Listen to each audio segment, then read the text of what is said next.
चलिए जानते हैं आज की देश और दुनिया की सिलेक्टेड काम की और महत्वपूर्ण 50 बड़ी खबरों को सिर्फ 10 मिनट में। पर अभी तक आपने इस वीडियो को लाइक नहीं किया तो लाइक कर दीजिए। मां गंगा का पूजन और काल भैरव से आशीर्वाद के बाद पीएम मोदी ने वाराणसी सीट से तीसरी बार दाखिल किया नामांकन। इस दौरान गृह मंत्री अमित शाह, रक्षा मंत्री राजनाथ सिंह समेत 20 केंद्रीय मंत्री रहे मौजूद। इसके अलावा योगी सहित 12 राज्यों के सीएम भी हुए शामिल। प्रधानमंत्री बोले, मेरी जीत जरूरी नहीं पर हर बूथ की जीत ही लोकतंत्र की जीत है।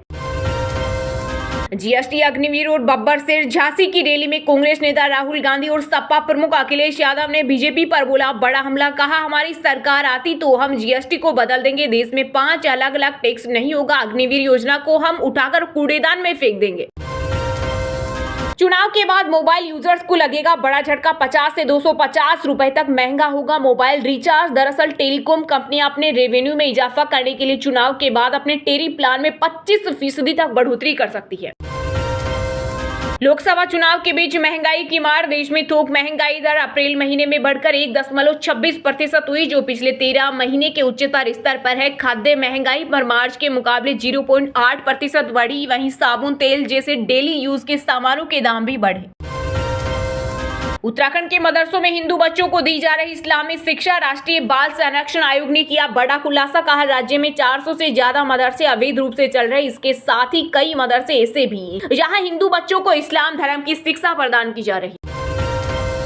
पीएम मोदी के पास न कार न खुद का घर, 5 साल में संपत्ति 87 लाख बढ़कर 3.2 करोड़ हुई। 52,920 रुपए केस वाराणसी से नामांकन दाखिल करने पर पता चला।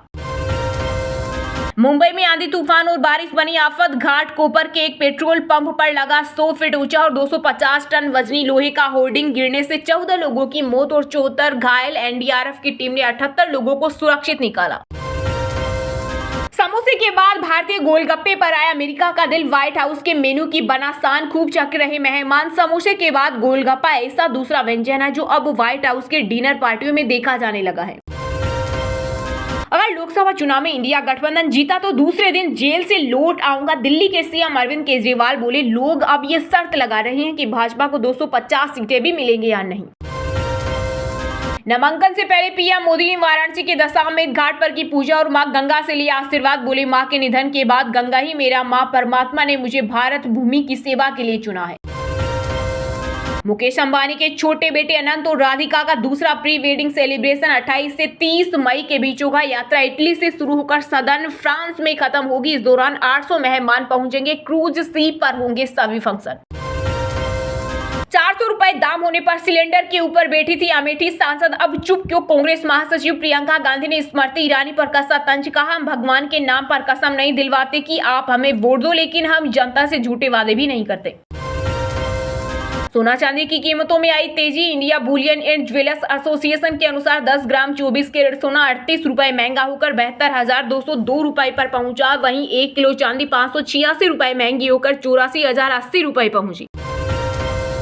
देश के सरकारी बैंकों ने बीते वित्तीय वर्ष में की जबरदस्त कमाई। वित्त वर्ष 2023-24 में 35% की वृद्धि के साथ 1.40 लाख करोड़ के पार पहुंचा मुनाफा। साथ ही शेयरों ने भरे निवेशकों की तिजोरी। अब पाक चीन होंगे बेचैन। भारत के कंट्रोल में आया ईरान का चाबा बंदरगाह। वहीं चाबा समझौते पर तिल मिलाया अमेरिका। कहा, कोई भी देश जो ईरान के साथ व्यापार सौदे को अंजाम दे रहा, उन्हें संभावित सेक्शन के लिए तैयार रहना होगा। बिना इजाजत नहीं कर पाएंगे भीड़ू शब्द का इस्तेमाल। बॉलीवुड अभिनेता जैकी श्रॉफ ने खटखटाया अदालत का दरवाजा। कहा, बिना अनुमति के कोई भी मेरे नाम, फोटो, आवाज और यहां तक कि भीड़ू शब्द का इस्तेमाल नहीं कर सकेगा। प्रधानमंत्री को चुनौती देने वाराणसी पहुंचे राजस्थान के कॉमेडियन श्याम रंगीला के साथ हो रहा अन्याय। सभी फॉर्मेलिटीज पूरी होने के बावजूद रंगीला का दाखिल नहीं किया जा रहा पर्चा। वहीं श्याम रंगीला बोले, दिन दहाड़े लोकतंत्र का गला घोटते हुए देख रहा हूं। दिल्ली की महिलाओं को जल्द मिलेगा हर महीने 1000 रुपए की सौगात। दिल्ली सीएम अरविंद केजरीवाल ने किया बड़ा ऐलान।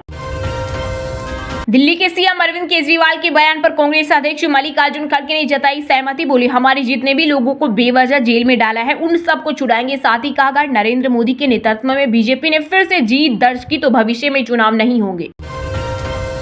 सीमा हैदर आर्मी कैंप में जाती थी करीबी। बोले, कई हफ्ते ट्रेनिंग सेंटर में रही, चाचा पाकिस्तानी फौज में ट्रेनर। मोदी बोले, बचपन में पड़ोसियों के साथ ईद मनाता था। 2002 के बाद मेरी छवि खराब हुई। ज्यादा बच्चों वाला कहने का मतलब मुस्लिमों से नहीं। लोकसभा चुनाव 2024 प्रियंका बोली बड़े बड़े वादे करना लेकिन काम कुछ नहीं करना। बीजेपी का इतिहास, देश में 70 करोड़ युवा बेरोजगार। बांग्लादेश के विदेश मंत्री हसन महमूद के बयान से पाकिस्तान को लग सकती है मिर्ची। कहा, भारत से अच्छे संबंधों के बिना संभव नहीं देश का विकास। पीएम मोदी को धोखे में नहीं रहना चाहिए। एनडीए के 400 सीट जीतने के सवाल पर बोले गुरुग्राम लोकसभा से कांग्रेस उम्मीदवार राज बब्बर। कहा, प्रधानमंत्री को सच्चाई देखने की जरूरत, वो जितनी जल्दी सच्चाई समझ जाएंगे उनके लिए उतना ही अच्छा होगा। दिल्ली शराब नीति मामले में आम आदमी पार्टी भी आरोपी। ईडी ने हाईकोर्ट में मनीष सिसोदिया की जमानत के विरोध में कहा, एक्साइज पॉलिसी मामले में दायर होने वाली अगली चार्जशीट में आम आदमी पार्टी को भी बनाया जाएगा आरोपी। लोकसभा चुनाव के बीच बुरे फंसे पंजाब के पूर्व सीएम चरणजीत सिंह चन्नी। पूंछ आतंकी हमले को बताया था चुनावी स्टंट। राज्य चुनाव आयोग ने देश के निर्वाचन आयोग को लिखा पत्र। केंद्रीय गृह मंत्री अमित शाह के फेक वीडियो मामले में कांग्रेस नेता अरुण रेड्डी को मिली जमानत। दिल्ली की पटियाला हाउस कोर्ट ने 50,000 के बॉन्ड पर दी बेल। आम आदमी पार्टी ने पंजाब के लोकसभा चुनाव के लिए जारी की स्टार प्रचारकों की लिस्ट। इसमें केजरीवाल, भगवंत मान सहित कई दिग्गजों के नाम शामिल। चुनाव के बीच झारखंड में भाजपा को लगा बड़ा झटका। बीजेपी सांसद जयंत सिन्हा के बेटे असीर सिन्हा ने थामा कांग्रेस का हाथ। दादा यशवंत सिन्हा एनडीए की सरकार में रहे केंद्रीय मंत्री। गृह मंत्रालय का साइबर अरेस्ट और ब्लैकमेलिंग को लेकर एक्शन। 1000 से ज्यादा स्काइप आइडिया को ब्लॉक किया। इससे अफसर बनकर ठगी करते थे। बिकने वाली भारत की प्रसिद्ध नमकीन एवं स्नैक्स बनाने वाली कंपनी हल्दीराम ब्लैक स्टोर ने लगाई बोली। भारत में 2023 में प्राकृतिक आपदाओं की वजह से 5 लाख लोग विस्थापित। आईडीएमसी की रिपोर्ट में दावा। वकील के खिलाफ नहीं किया जा सकता उपभोक्ता फोरम में मुकदमा। सुप्रीम कोर्ट ने एनसीडीआरसी के फैसले को पलटा। कहा, वकालत एक प्रोफेशन है, इसे व्यापार की तरह नहीं देखा जा सकता। महंगाई के खिलाफ पीओके में पाक सरकार के खिलाफ हल्ला बोल। सड़कों पर उतरी जनता। आगजनी और चक्का जाम ने बढ़ाई शहबाज सरकार की टेंशन।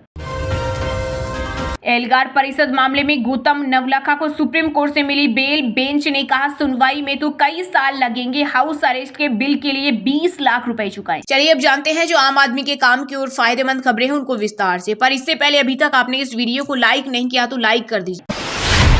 जीएसटी, अग्निवीर और बब्बर से झांसी की रैली में कांग्रेस नेता राहुल गांधी और सपा प्रमुख अखिलेश यादव ने बीजेपी पर बोला बड़ा हमला। कहा, हमारी सरकार आती है तो हम जीएसटी को बदल देंगे। देश में 5 अलग अलग टैक्स नहीं होगा। अग्निवीर योजना को हम उठाकर कूड़ेदान में फेंक देंगे। जी हां, उत्तर प्रदेश के झांसी में इंडिया गठबंधन की संयुक्त रैली हुई। इस रैली में कांग्रेस नेता राहुल गांधी और सपा प्रमुख अखिलेश यादव शामिल हुए। इस दौरान राहुल ने कार्यकर्ताओं को बब्बर शेर बताया। उन्होंने केंद्र सरकार पर हमला बोलते हुए कहा कि इस बार का चुनाव संविधान के बिना देश के गरीब लोग कहीं के नहीं रहेंगे। जिस दिन संविधान चला जाएगा उस दिन आपका सब कुछ चला जाएगा। राहुल ने कहा, इंडिया गठबंधन इस संविधान की रक्षा कर रहा है, लेकिन बीजेपी और नरेंद्र मोदी देश के संविधान को खत्म करना चाहते हैं और उसे फाड़कर फेंक देना चाहते हैं। कांग्रेस नेता ने कहा, इन लोगों ने शहरों में स्मार्ट सिटी के नाम पर छाते लटका दिए। कोविड का समय था तो देश में हजारों लोगों की मौत हुई। कोविड के बीच में नाच गाना हो रहा था और थाली बजाई जा रही थी, लेकिन जब थाली ने काम नहीं किया तो प्रधानमंत्री मोबाइल की लाइट जलाने की बात करने लगे। यही इनका काम है। वहीं किसानों का जिक्र करते हुए राहुल ने कहा कि नरेंद्र मोदी ने आप पर जीएसटी लागू की, नोटबंदी लागू की। इसके अलावा मोदी ने देश के बेरोजगार युवाओं को कहा कि भाइयों और बहनों, नाले में पाइप डालो, उसमें गैस निकलेगी और आप उससे पकोड़े तलो, लेकिन हम युवाओं के लिए एक कानून लेकर आएंगे। हम सारे युवाओं को पहली नौकरी का अधिकार देंगे। ये अधिकार हर जगह मिलेगा। इसमें युवाओं को ट्रेनिंग दी जाएगी। हम करोड़ों युवाओं को अरबपति बनाएंगे। वहीं अखिलेश यादव ने कहा कि जो लोग किसानों की आय दोगुनी करने की बात कर रहे थे वो इन्हें लूटने का काम किए हैं। बीजेपी की सरकार में हमारे देश का किसान संकट में चला गया। किसानों की आय भी दोगुनी नहीं हुई, उल्टा डीजल बिजली महंगी हो गई। ये सरकार किसानों के लिए काले कानून लेकर आई है। किसानों को आंदोलन पर उतरना पड़ा। अखिलेश ने आगे कहा, इन्होंने नौजवानों को भी धोखा दिया, उन्हें नौकरियों से दूर कर दिया। यूपी में जितनी भी परीक्षाएं हुई सबके पेपर लीक हो गए। सपा प्रमुख ने कहा, सरकार ने जो अग्निवीर योजना लाई इसे हम 4 जून के बाद हमेशा हमेशा के लिए खत्म कर देंगे।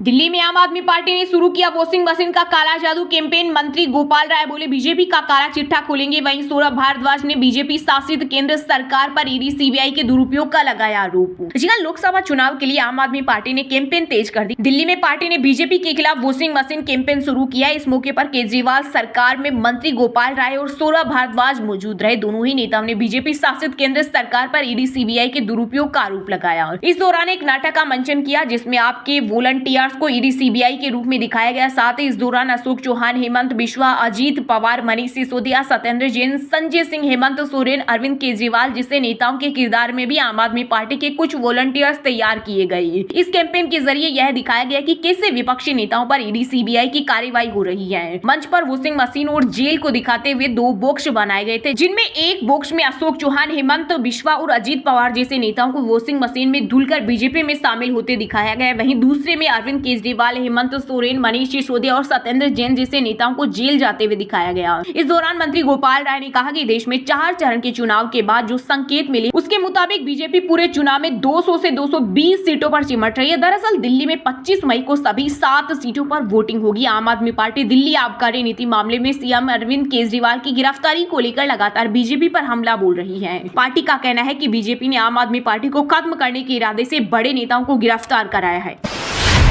मां गंगा का पूजन और काल भैरव से आशीर्वाद के बाद पीएम मोदी ने वाराणसी सीट से तीसरी बार दाखिल किया नामांकन। इस दौरान गृह मंत्री अमित शाह, रक्षा मंत्री राजनाथ सिंह समेत 20 केंद्रीय मंत्री रहे मौजूद। इसके अलावा योगी सहित 12 राज्यों के सीएम भी हुए शामिल। प्रधानमंत्री बोले, मेरी जीत जरूरी नहीं, पर हर बूथ की जीत ही लोकतंत्र की जीत है। लोकसभा चुनाव 2024 को लेकर 4 चरणों का मतदान संपन्न हो चुका, वहीं 3 चरणों के चुनाव होने अभी बाकी हैं। इससे पहले पीएम मोदी ने वाराणसी लोकसभा सीट से लगातार तीसरी बार नामांकन दाखिल किया। इस दौरान उनके साथ 4 प्रस्तावक भी कलेक्ट्रेट में मौजूद रहे। इनमें एक पुजारी, 2 ओबीसी और एक दलित समुदाय से प्रस्तावक के तौर पर शामिल हुए। इनके अलावा रक्षा मंत्री राजनाथ सिंह और गृह मंत्री अमित शाह सहित केंद्रीय मंत्री, भाजपा के राष्ट्रीय अध्यक्ष जेपी नड्डा, यूपी के सीएम योगी आदित्यनाथ और अन्य एनडीए नेता भी मौजूद रहे। नामांकन से पहले पीएम मोदी दशाश्वमेध घाट पहुंचे। यहाँ उन्होंने मां गंगा की पूजा की। दशाश्वमेध घाट पर पूजा के बाद पीएम मोदी बनारस के कोतवाल कहे जाने वाले बाबा काल भैरव के मंदिर भी पहुंचे। काल भैरव में पूजा के बाद पीएम मोदी अपने नामांकन के लिए कलेक्ट्रेट रवाना हुए और यहाँ उन्होंने नामांकन किया। नामांकन के बाद प्रधानमंत्री ने बीजेपी कार्यकर्ताओं समेत बनारस के लोगों को संबोधित करते हुए कहा कि पोलिंग बूथ लोकतंत्र का मंदिर है। मतदान का दिन उत्सव का दिन बनाना है। 10 बजे के पहले दिया जलाकर, थाली बजाकर, घंटी बजाकर भारत माता की जय बोलते हुए लोगों को मतदान केंद्र तक लाएं। पीएम ने कहा, हर बूथ पर पहले से 370 वोट ज्यादा होना हमारा लक्ष्य होना चाहिए। मेरी जीत जरूरी नहीं है, पर हर बूथ की जीत ही लोकतंत्र की जीत है। इससे पहले उन्होंने सोशल मीडिया मंच एक्स पर एक पोस्ट में लिखा, काशी के साथ मेरा रिश्ता अनूठा, अभिन्न और अतुलनीय है। वाराणसी से लगातार तीसरी बार नामांकन कर बेहद उत्साहित हूँ। और हाँ दोस्तों, आज के मुख्य समाचार, बड़ी खबरें यही समाप्त होती है। आप हमें कमेंट करके बताना कि आप इस वीडियो को किस राज्य से देख रहे हो। और हाँ, वीडियो को लाइक जरूर करना और अपने दोस्तों के साथ व्हाट्सएप, फेसबुक पर शेयर करना और चैनल को सब्सक्राइब करके बेल आइकन को प्रेस कर लेना। मिलते हैं आपको कल देश दुनिया की बड़ी खबरों के साथ। बहुत बहुत धन्यवाद।